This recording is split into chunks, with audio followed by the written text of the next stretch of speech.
Hi friends, எல்லோரும் எப்படி இருக்கீங்க? பிரின்ஸ் நாட்டுக்கோழி சேனலுக்கு உங்களை வரவேற்கிறேன். தயவு செஞ்சு மறக்காமல் பிரின்ஸ் நாட்டுக்கோழி சேனலை சப்ஸ்கிரைப் பண்ணுங்கள், கமெண்ட் பண்ணுங்கள், ஷேர் பண்ணுங்கள். அப்போ தான் நான் போடுற வீடியோ உடனுக்குடன் உங்களோட நோட்டிஃபிகேஷனில் வரும். என்னோடய வீடியோவில் நான் சொல்கிற அனைத்து விஷயங்களும் புதுசாக நாட்டுக்கோழி வளர்க்குறவங்களுக்கு தேவையான முக்கிய விஷயங்களை மட்டும்தான் நான் சொல்கிறேன். நான் சொல்கிற அனைத்துமே சிம்பிளாகவும் ஈஸியாகவும் இருக்கிற மாதிரி தான் நான் சொல்கிறேன். அதனால் நம்மளோட சேனலை நீங்கள் சப்ஸ்கிரைப் பண்ணி வச்சுக்கிறதுனால உங்களுக்கு நிறைய பெனிஃபிட்ஸ் இருக்குது. வாங்க நம்ம வீடியோக்குள்ளே போகலாம். இன்னைக்கு வீடியோ நாட்டுக்கோழிகளுக்கு எந்தெந்த முறையில் மூலிகைகள் கொடுத்தா நோய்கள் சரியாகும் அப்படின்னு தான் நான் சொல்கிறேன். நம்ம பண்ணையில் யூஸ் பண்ணுற மூலிகை என்னென்னா குப்பைமேனி தழை.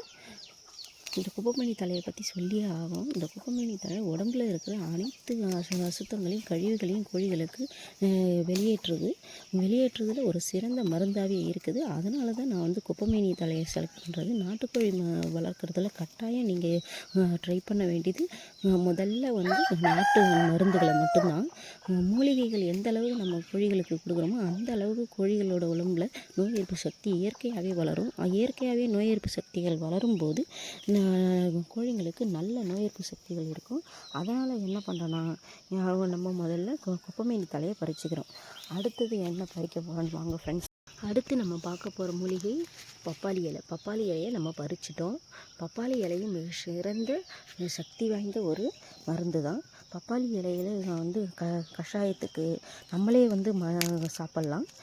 நம்மளே நமக்கே காய்ச்சல் வந்ததுன்னா நல்ல ரிசல்ட் கொடுக்கக்கூடிய ஒரு மூலிகைன்னா பப்பாளி இலை. பப்பாளி இலையை நாட்டுக்கோழிகளுக்கு கொடுக்கறது மூலயமா நிறைய நோய் எதிர்ப்பு சக்திகள் உருவாகும். அதனால் சளி, காய்ச்சல் இந்த மாதிரியான சில நோய்களை நம்மளால் கட்டுப்படுத்த முடியும். அதனால் இப்போ நம்ம பப்பாளி இலையும் பறிச்சிருக்கோம். நெக்ஸ்ட்டு நம்ம என்ன பறிக்க போகிறோன்னா வேப்பிலை நமக்கு ரொம்ப இன்றியமையாத ஒன்று. அதனால் வேப்பிலையை நம்ம கன்ஃபார்ம் தேர்ந்தெடுத்துக்கணும். இப்போ நம்ம வேப்பிலை பறிக்க போகிறோம். வேப்பிலை பறிக்கிறது போது நல்லா பிஞ்சு இலைகளாகவே பறிச்சுக்கலாம். இயற்கை மருத்துவங்கள் அடங்கி இருக்குது. காய்ச்சலுக்கு, அம்மைகளுக்கு, கோழிகளுக்கு அம்மை வந்ததுன்னா அம்மைகளுக்கு, இந்த மாதிரியான நிறைய விஷயங்களுக்கு நம்ம வேப்பிலையை யூஸ் பண்ணுறோம். அம்மைகளுக்கு வேப்பிலை அரைச்சி அம்மா வந்த இடத்துலலாம் தடவி விட்டால் நிறையவே இதுன்னு. இப்போ நம்ம வேப்பிலையும் பறிச்சிட்டோம். வாங்க ஃப்ரெண்ட்ஸ், நம்ம பண்ணையில் நம்ம எப்படி கோழிகளுக்கு கஷாயமாக காய்ச்சி கொடுக்குறோம்னு பார்க்கலாம். வாங்க ஃப்ரெண்ட்ஸ், இப்போ நம்ம பறிச்சுட்டு வந்த அனைத்து மூலிகைகளையும் ஒரு பாத்திரத்தில் போட்டு நல்லா கொதிக்க வச்சு ஆறுனதுக்கப்புறம் கோழிகளுக்கு கொடுக்கலாம். ஃபஸ்ட்டு என்னென்னா கொய்யாத்தலை, திரும்ப ஆடாத்தொடத்தலை,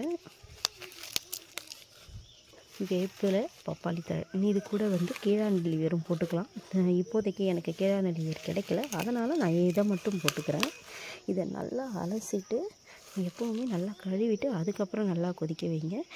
ஏன்னா அதில் இருக்கிற 1-2 பூச்சிகள், புழுக்கள் இருக்க வாய்ப்பு இருக்குது. அதனால் எப்போவுமே இருந்தாலும் இல்லாட்டாலும் நம்ம அலசிட்டு நல்லா கழுவி கொதிக்க வைக்கிறது ரொம்ப நல்லது.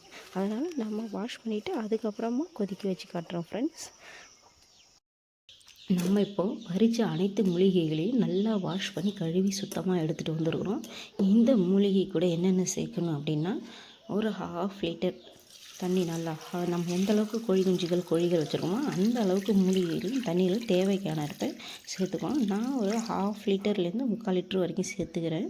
ஏன்னா அது ஒரு 1/4 மணி நேரமாவது இந்த தண்ணி கொதித்து இறங்கினா. இப்போது நம்ம கொதிக்க வச்ச கஷாயத்தை நல்லா ஆற வச்சு எடுத்துக்கிட்டோம். இப்போ இது ஒரு நல்ல சுத்தமான பாத்திரத்தில் வடிகட்டி எடுத்துக்கலாம் ஃப்ரெண்ட்ஸ். இப்போ இந்த தண்ணி குஞ்சுகள் எப்படி குடிக்குதுன்னு மட்டும் பாருங்கள்.